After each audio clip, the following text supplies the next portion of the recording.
কাজে। আজি প্রণমি তোমারে চলিব নাথ সংসার কাজে। তুমি আমার নয়নে নয়ন রেখো, আমার নয়নে নয়ন রেখো অন্তর মাঝে। আজি প্রণমি তোমারে চলিব নাথ সংসার কাজে। আজি প্রণমি তোমারে চলিব নাথ সংসার কাজে।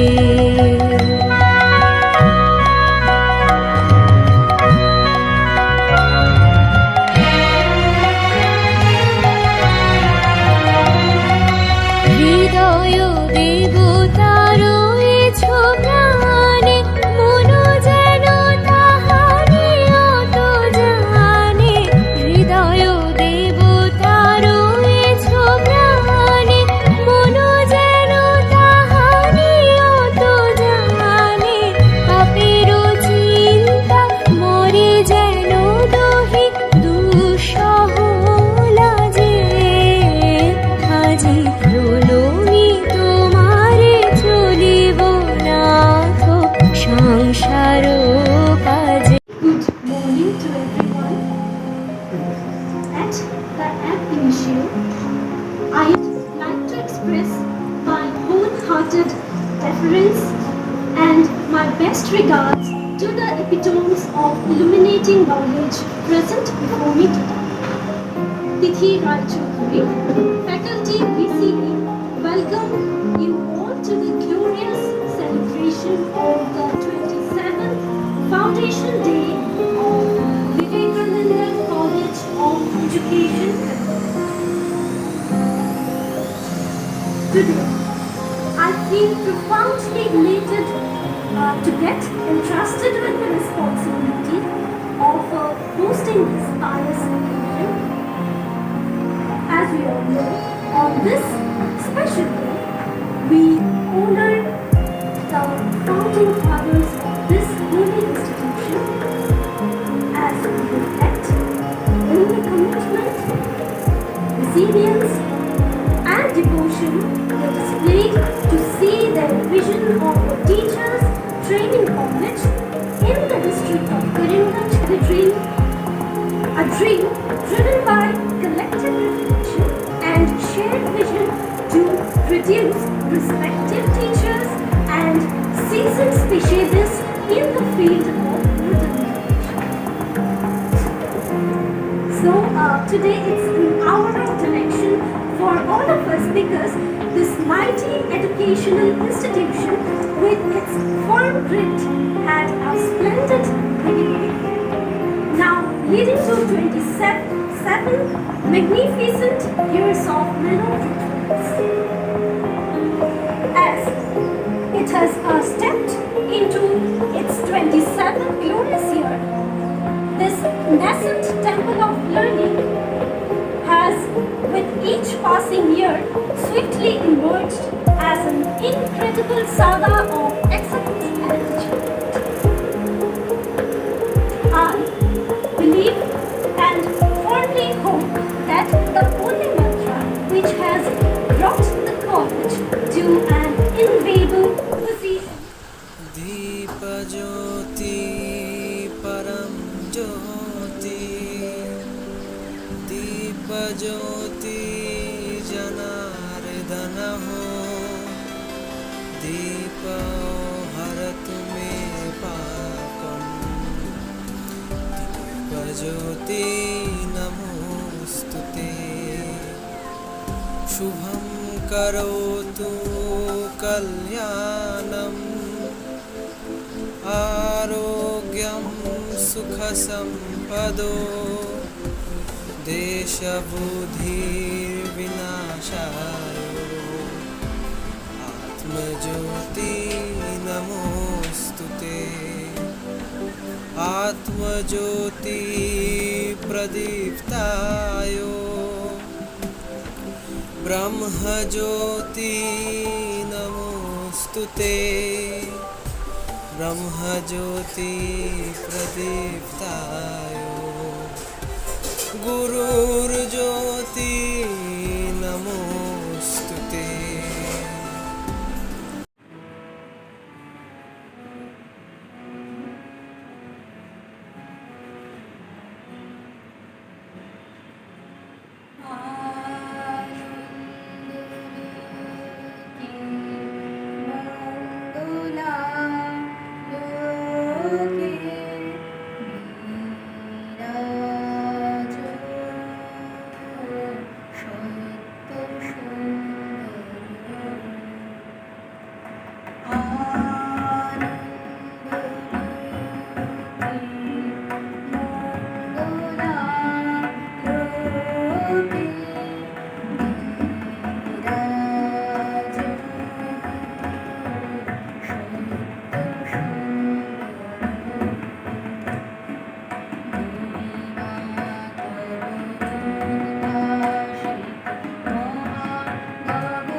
21 ইংরেজি। আজকের এই দিনটি আমাদের কাছে অত্যন্ত তাৎপর্যপূর্ণ, কারণ আজকের দিনটিতেই আমাদের কলেজে স্থাপনা হয়েছিল। 15 জুলাই 1995 আমাদের কলেজ প্রতিষ্ঠা হয়।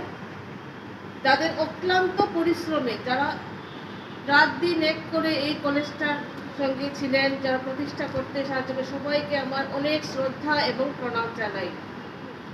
গুটি গুটি করে আমাদের কলেজটা আজকে 27তম প্রতিষ্ঠা বার্ষিকী আজকে আমরা পালন করতে যাচ্ছি।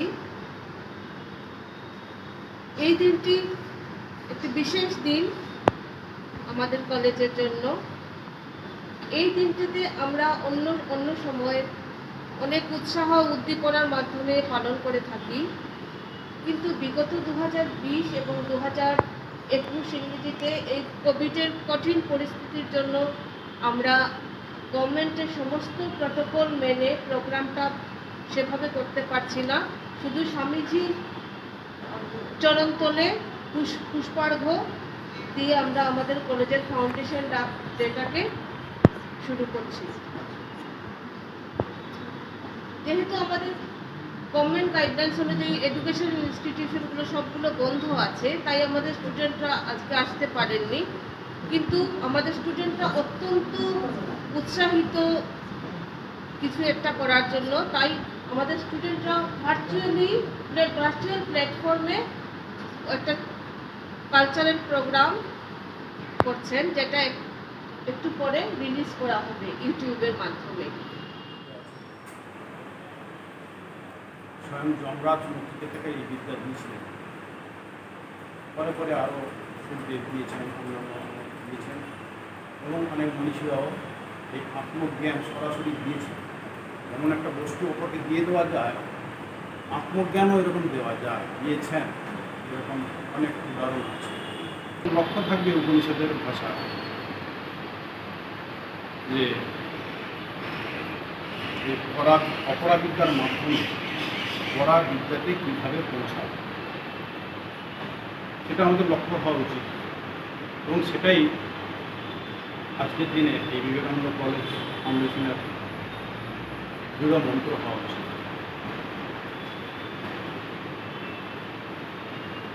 সেটার জন্য প্রয়োজন গুরু, অর্থাৎ বর্তমান দিনে যারা আমরা শিক্ষক বলছি, গুরু, ধর্মগুরু এবং শিক্ষক যারা প্রাকৃতিক জিনিস দান করে, কারণ আমরা অনেক কিছুই জানি, অনেক কিছুই জানি। তো তার পরাবিদ্যা তো কোথায় নেই, ঠাকুর তাকে পরাবিদ্যা দিয়ে গেছেন, অর্থাৎ আত্মজ্ঞান দিয়ে গেছেন। বলছে কি আত্মজ্ঞান দিলাম, কিন্তু এখন জানবে না, কারণ আত্মজ্ঞান জানার পরে তুমি কি আর কাজ করবে, জগতের কাজ করা সম্ভব নয় যার আত্মজ্ঞান হয়ে যায়। সেই জন্য তুমি যখন তোর নিজেকে জানবি, তুই তখন স্বস্থান চলে যাবে, অর্থাৎ এই মক্তব্যটি আর থাকবে না। অর্থাৎ তোমাদের আত্মজ্ঞান দেওয়া হলো, তুমি চাবিটা আমার কাছে থাকবে, এই ঠাকুরের উক্তি ছিল। তো সেই বিবেকানন্দ ঠাকুরের কাজ করে গেলেন সারা বিশ্ব জুড়ে তার বক্তৃতার মাধ্যমে। চিকাগোয় বক্তৃতা হলেন, সে আপনারা সবাই জানেন, প্রচারিত হলেন বিশ্ব বিবেকানন্দ রূপে। সেই বিবেকানন্দের দু একটি কথা বলছি, এখানে আলোচনা হয়েছে যে তাঁর কী দূরদৃষ্টি। দূরদৃষ্টিটা কোথা থেকে আসবে? শ্রীরামকৃষ্ণ থেকে আসবে, চরিত্র থেকে আসবে, সেটা পরে আসছে। সেই বিবেকানন্দ বিদেশ থেকে ফিরে ভারতে যখন বক্তৃতা দিয়েছিলেন, বলছেন 1807 যে আগামী 50 বছরের মধ্যে ভারতবর্ষ স্বাধীন হবে, এবং তা হয়েছে।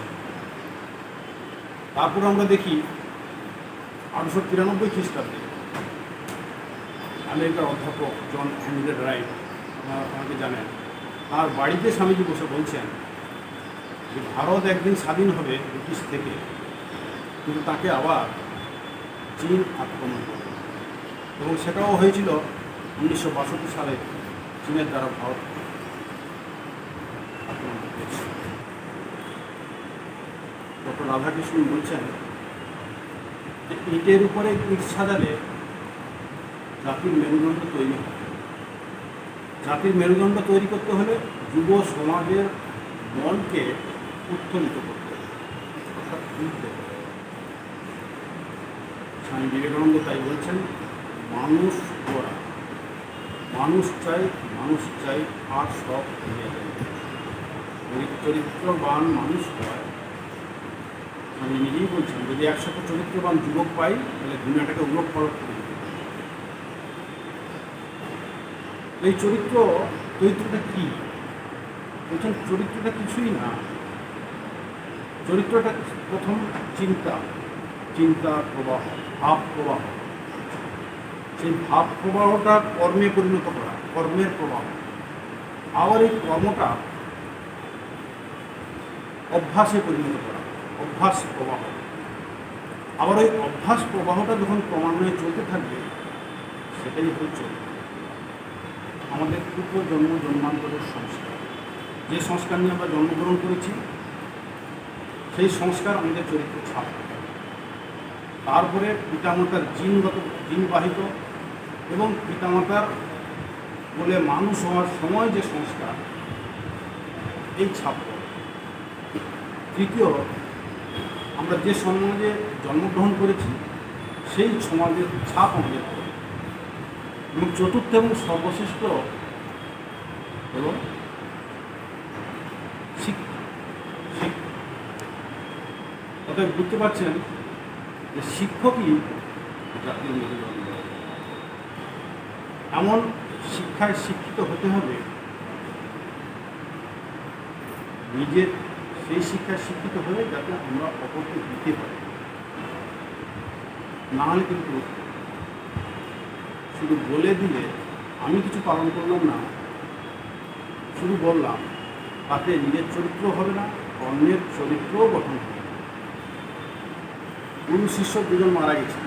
গুরু খুব উপদেশ দিচ্ছেন জীবিত অবস্থায় শিষ্যকে। শিষ্য তার সাধ্যমতো চেষ্টা করেছেন গুরুর বাক্য, কিন্তু গুরু উপদেশ দিয়ে খেলা নিজের জীবনে পরিণত করার চেষ্টা করেন। তো দুজনেই যমরাজের কাছে হাজির। তো যমরাজের কাছে বিচার হচ্ছে। প্রথমে শিষ্যকে ডেকেছেন। শিষ্য তার গুণাগুণ বিচার করে বলছে, শিষ্যকে 2 বেত লাগাও। তারপরে গুরুকে ডেকেছেন। গুরুর গুণাগুণ বিচার করে বলছে, এই এ আছিস, গুরুকে 4 বেত লাগাও। তখন গুরু বলছেন, কেন মশাই, আমি এত শিক্ষা দিলাম, করলাম, আমার 4 বেত, আর শিষ্য 2 বেত কেন? হ্যাঁ তাই তো, শিষ্যকে তুমি যা বলেছিলে ওগুলো পালন করার চেষ্টা করেছিলে, তুমি শুধু মুখে বক্তব্য দিয়ে গেছো, নিজের জীবনে কিছু পালন করো। তো শিক্ষা, গুরু বা শিক্ষক হওয়া খুব কঠিন। বেদান্তের ভাষা বা উপনিষদের ভাষায় বলছেন আত্মদীপ ভক্তি, অর্থাৎ নিজে সত্তাবান হওয়া, আত্মদীপ ভক্তি। একজন বাবা খুব ব্যস্ত কাজ করছে, তার দুষ্টু ছেলে তার কাজে ডিস্টার্ব করছে। তখন বাবা বললেন কি, এটা পৃথিবীর মানচিত্র ছিল, মানচিত্রকে নামিয়ে এনে টুকরো টুকরো করে ছেড়ে ছেলেকে বলল, তুই এটা পৃথিবীর মানচিত্র গুছিয়ে দে, পৃথিবী সাজিয়ে দে। বাচ্চা ছেলে ভূগোল সম্বন্ধে অত জ্ঞানও নাই, বাবা জানে ওটা নিয়েও সারাদিন কাটাবে, ততক্ষণ আমি কাজ করব। কিছুক্ষণ করে দেখা গেলো সামান্য সময়ের মধ্যে ছেলেটি রেডি করে এনেছে। তখন সে ভেবে বললো, ঠিক রেডি করেছে। তখন বাবা ছেলেকে জিজ্ঞেস করছে, আচ্ছা তুমি কী করে করলে? তখন ছেলেটি বলছে, দেখো বাবা, তুমি তো মানচিত্র ঠিক করতে বলেছো, আমি পৃথিবীর মানচিত্র অত কিছু জানি না, কিন্তু উঠে দেখলাম পেছনে একটা মানুষের ছবি আছে। তো আমি মানুষের ছবিটা ঠিক করলাম, তো মানুষের ছবিটা ঠিক করাতে পৃথিবীর ছবি হয়ে গেল। তো অতএব আমাদের একটা জায়গায় সীমাবদ্ধ হতে হবে, এককে জানতে হবে, তারপরে 2। এক না থাকলে শূন্যের কোনো মূল্য নেই। মানুষ তৈরি করো, মানুষকে কীভাবে তাকে সাহায্য করলে আমরা মানুষকে পরিবর্তন করতে পারি না, তাকে সহায়তা করতে পারি। তো এই যে সহায়তার দ্বারা মানুষের জীবন পরিপূর্ণতা লাভ করে। তাই আজ এই বিশেষ দিনে আমি আশা করব আমরা যারা গুরু পর্যায়ে, শিক্ষক পর্যায়ে সবাই আমাদের নিজস্ব রুটিন, নিজস্ব মতামত পালন করে মানুষ গড়ার কারখানা। এবং আমি কয়েক বছর ধরে আছি, দেখছি সেই পথেই এগোচ্ছে। আমি আশা করব এই নিয়মানুবর্তিতা, শৃঙ্খলা এরকম চলতে থাকবে এবং এরকম চলতে থাকলে ক্রমান্বয়ে মানুষ তৈরি হবে। ধন্যবাদ সবাইকে। মহারাজের এই বক্তৃতার পরে আমার কিছু বলা আছে বলে আমি মনে করি। এখন এখানে এই অনুষ্ঠানটা যারা, প্রতিষ্ঠানটা যারা সৃষ্টি করেছে তাদের যে চিন্তাধারা ছিল, আমরা পরবর্তীকালে অন্তত সেই চিন্তাধারাকে গ্রহণ করে নিয়ে যেতে পেরেছি আমাদের এই শিক্ষকতা। এবং আমি আশা করব ভবিষ্যতে এই প্রচেষ্টা চালু থাকবে। আর নিজের নামের এই প্রতিষ্ঠান নিশ্চয়ই এর মেধাবী সবাইকে আমরা ধন্যবাদ।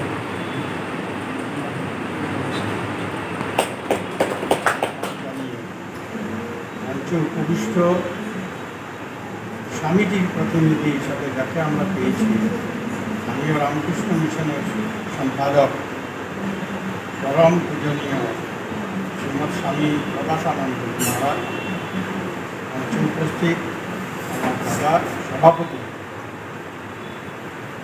Vivekananda college of education society Kamalendu Chattopadhyay মহাশয়, যিনি আজকের সভাপতি এই সভা, এবং পঞ্চাশীন এই কলেজেরই প্রাক্তন ছাত্রী, বর্তমানে এই কলেজের অধ্যক্ষা ললিতা বন্দ্যোপাধ্যায়, আমার প্রাক্তন সহকর্মীবৃন্দ, অন্যান্য কর্মচারীবৃন্দ।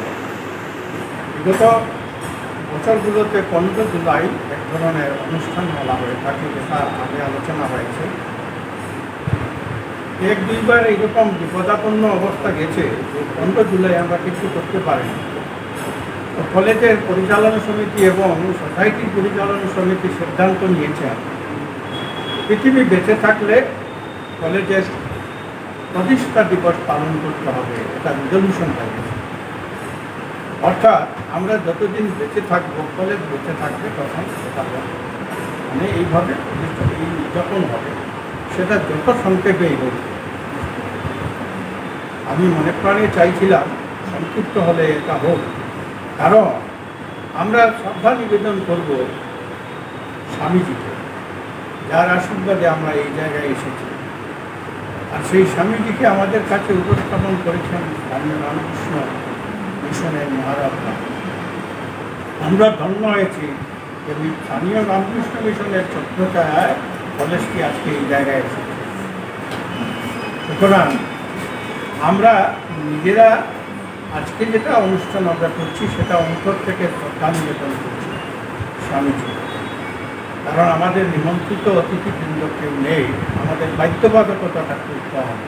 সুতরাং আজকের অনুষ্ঠানটা অত্যন্ত আন্তরিক, ভাবগম্ভীর, এবং আমি ব্যক্তিগতভাবে ভীষণভাবে আনন্দিত যে আমরা সত্যিকার অর্থে পূর্ণ মর্যাদা এবং শ্রদ্ধা সহকারে আজকের এই দিনটি আমরা পালন করছি। আমার বক্তব্য দীর্ঘায়িত না করাই ভালো।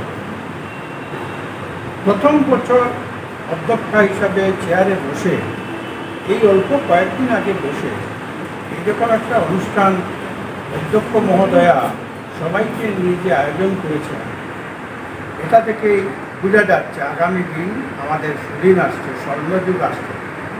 উনি ওনার সহকর্মীদেরকে নিয়ে, সবাই পরিবারকে নিয়ে এইগুলো কাজ চালিয়ে যেতে পারবেন, এইটুকু আমরা দেখতে পাচ্ছি। সৌভাগ্যক্রমে জন্মলগ্ন থেকে আমি ছিলাম, আজও আছি, আমার সঙ্গের অনেকেই আজকে নেই, চলে গেছে। তো যেদিন ডাক আসবে সেদিন যাবে, কিন্তু যতদিন ডাক আসে না ততদিন মোটামুটি এখানে আমাকে আসতেই হবে, কেউ আমাকে ডাকুক বা না ডাকুক, এটার প্রতি আমার একটা দায়বদ্ধতা আছে। আজকের দিনে মহারাজ এখানে এসেছেন, আমরা সবাই ধন্য হয়েছি, এবং যতদিন এই মিশনের সঙ্গে আমরা জড়িত থাকব, আমাদের কোনো অনুষ্ঠান অসুন্দর হবে না, সুন্দর হবে। সকলের মঙ্গল কামনা করে আমার সংক্ষিপ্ত কথা এখানে শেষ করি। I would like to extend my heartfelt thanks to the Almighty High above. Without His blessings, the one who is seeing everything from high up there, without His blessings, nothing is possible. So in this pandemic, we have come here, we have celebrated whatever we can, however we can, our 27th foundation day of our college. And if the Almighty wouldn't be there, this wouldn't have been possible. So I join my hands to thank the Almighty for making this program a success, and I join my hands to extend my heartfelt thanks to each and everyone who has made this program a success. Thank you all.